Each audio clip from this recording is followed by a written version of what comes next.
Chapter 2. We got hit on the turnpike, Lucas Quinn explains to Dr. Mack. A car swerved, clipped the side of my truck, and got the trailer, too. Darn fool took off. Didn't stick around to see what happened. At least the trailer didn't flip over, Dr. Mack says. It leaned pretty hard, though, knocked the horse around. We hear more loud bangs from inside the trailer. The horse sounds like he's about to burst through the walls. He's whinnying loudly. We have to get him out, Dr. Mack says. He's panicking. Did you unload him after the accident? Mr. Quinn shakes his head. No, I checked and he seemed fine. I wanted to take him straight home, but then he started to tear it up in there, so I decided to come straight here. He's going to need a sedative. You better take a look at him. I bet he feels trapped, I say. Both adults turn and look at me. He might be afraid something else is going to hit him, the way the car did. Bang! Bang! I hope the walls of that trailer are stronger than they look. Dr. Mack points to the far side of the house. Back the trailer up to the gate over there, she says. We'll unload him into the backyard where it's fenced. He'll feel better if he can walk on grass instead of the driveway. Mr. Quinn gets in the truck and carefully maneuvers the trailer backwards. It rocks back and forth as the horse shifts nervously, snorting and stamping his hooves. When the end of the trailer is up against the gate, Mr. Quinn cuts the engine and gets out of the truck again. Dr. Mack glances at the five of us. You all go through the house and wait on the deck. Horses are unpredictable, and I don't want you too close. If he's spooked or in a lot of pain, he may lash out with his hooves and cause some real damage. You mean we can't watch? Brenna asks. You can watch, but you have to stay on the deck. By the time we sprint through the house to the deck, Dr. Mack and Mr. Quinn are in the backyard. Dr. Mack's cat, Socrates, joins us to watch the show. He climbs onto the wicker rocking chair near Sunita. I've untied his halter from the ropes in the trailer, Mr. Quinn tells Dr. Mack. As soon as we open the back gate, he's free to come out. What do you think the horse will do? Sunita whispers to me. He's going to come out of there like he was shot from a cannon, I reply. Let's do it, Dr. Mack says.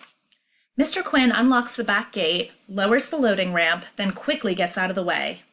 The scared horse stops stomping and whinnying for a second, then he cautiously backs out of the trailer. As soon as his hooves touch the grass, he twists in the air and gallops at full speed to the end of the yard. Awesome. His coat is chestnut, a rich brown color, and his mane looks like someone combed fudge through it. Powerful leg muscles ripple under his shiny coat as he runs, and his black hooves shine in the sun. I really want to shout at the top of my lungs. This is the most amazing horse I have ever seen. But I bite the inside of my mouth to keep quiet. No sense in making the doc and Mr. Quinn angry at me. I'm going to ride that horse, I vow under my breath. What did you say? Maggie asks. I shake my head. Nothing. When the horse reaches the fence at the end of the yard, he wheels around and gallops toward us, his eyes wide with fear, his ears pinned back. He feels threatened. His gait is a little awkward. One of his hind legs must be bothering him. So I pulled out these two sentences here. His gait is a little awkward. One of his hind legs must be bothering him.